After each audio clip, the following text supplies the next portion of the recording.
Hola, ¿cómo están? En nuestro último video hablamos del ciego y hablamos de la tradición. Vamos a seguir con esto porque esto se trata de renovar el entendimiento.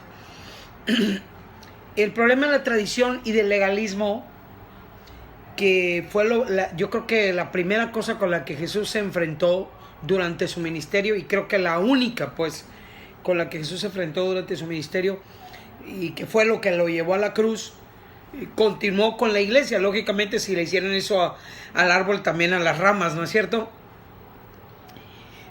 La iglesia primitiva enfrentó esta religiosidad, esta tradición, este poder que parecía no querer obstruir el camino de lo que Dios quería que se hiciera, y que se levantó cuando el evangelio comenzó a tener como sus primeras manifestaciones hacia los gentiles y el derramamiento del Espíritu Santo. Pienso yo, y esta es una percepción mía, que el derramamiento del Espíritu Santo despierta el espíritu de religiosidad. Bueno, no que lo despierte, sino que los religiosos inmediatamente quieren juzgar algo que hace Dios bajo sus percepciones críticas de estructuras, de paradigmas, de dogmas. El pueblo de Israel tenía la idea terca, obstinada, de que ellos eran el pueblo escogido. O sea, sí lo eran, pero lo que creían no solo que ellos eran la posesión especial de Dios, sino que Dios era la posesión especial de ellos. ¿Qué es lo que nos pasa a nosotros ahora, verdad? Las personas que llegan a creer que solamente en sus congregaciones se manifiesta Dios, solamente en sus ministerios se manifiesta Dios, solamente ellos tienen la verdad. Fuera de ellos no hay nadie que entienda, y yo considero que hasta hoy Dios nos ha dado partes de la revelación, no de la verdad. La verdad es Cristo. Nos ha dado partes de la revelación para que podamos ir entendiendo y progresivamente enseñándosela a las personas. La religión se opone a eso.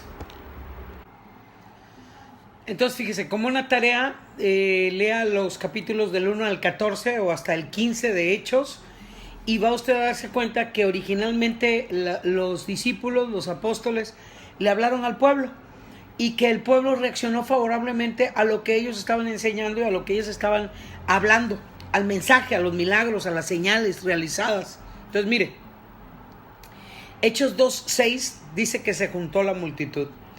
Hechos 2:14, 22, 29, 36, 41, 47 habla de cómo Pedro les dice varones judíos, o sea, les está hablando a todo el pueblo. En el capítulo 3 el pueblo ve la sanidad del cojo en el templo, en la puerta de la Hermosa, y hasta ahí no vemos que los apóstoles tengan una resistencia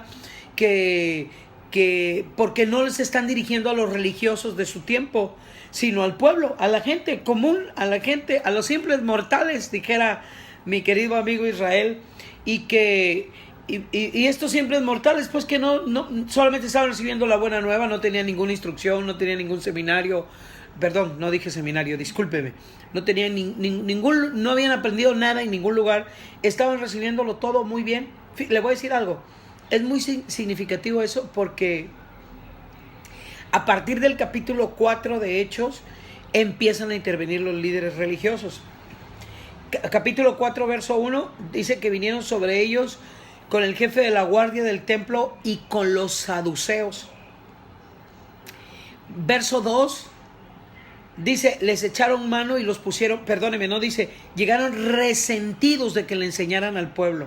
Mire, la madurez de una persona que predica, de un pastor, de una persona, es la capacidad de enseñarle a sus discípulos: oye, ¿sabes qué? Este predica mejor que yo, pero puedes oírlo porque le vas a aprender, y no tiene miedo, porque no tiene religión, porque sabe que Cristo se le va a seguir revelando y su palabra. Dije que dice el verso 3 que les echaron mano y los pusieron en la cárcel. Y luego el verso 5, el verso 6 dice, aconteció el día siguiente que se reunieron en Jerusalén los gobernantes, los ancianos, Caifás, Juan y Alejandro, y todos los que eran de la familia de los sumos sacerdotes. Y dice el verso 8, entonces Pedro, lleno del Espíritu Santo, les dijo, gobernantes del pueblo y ancianos de Israel. Y luego en el verso 10, sea notorio a todos vosotros y a todo el pueblo de Israel. Usted lo va a leer más detenidamente, pero yo quiero que usted tenga una idea de lo que está pasando ahí. Y finalmente en Hechos 4:13, los dirigentes y el pueblo mismo, dice la Escritura, se maravillaban y les reconocían que habían estado con Jesús. y no podían decir nada en su contra. Dice el capítulo 4, verso 16. En su interior decían que era de Dios, que sabían que venía de Dios, pero acordaron cosas. Verso 17, amenacémosles. Verso 18, hay que intimidarlos. Verso 21, los amenazaron. Y luego dice que no hallaron ninguna manera de castigarlos por causa del pueblo. Yo quiero resaltar y hacer un énfasis aquí, que fue a partir de estas dos cosas que comenzó la oposición tremenda. Los principales sacerdotes y los ancianos emprendieron contra los apóstoles una cosa brutal. Y por el otro lado, el pueblo y la multitud se unió y se desprendieron de cosas de valor para empujar la causa del evangelio. ¿No será que la religión ha estado deteniendo lo que Dios quiere que hagamos? Dios no quiere una iglesia encerrada. Dios quiere una iglesia capaz. Dios quiere una iglesia eficaz. Dios quiere una iglesia eficiente.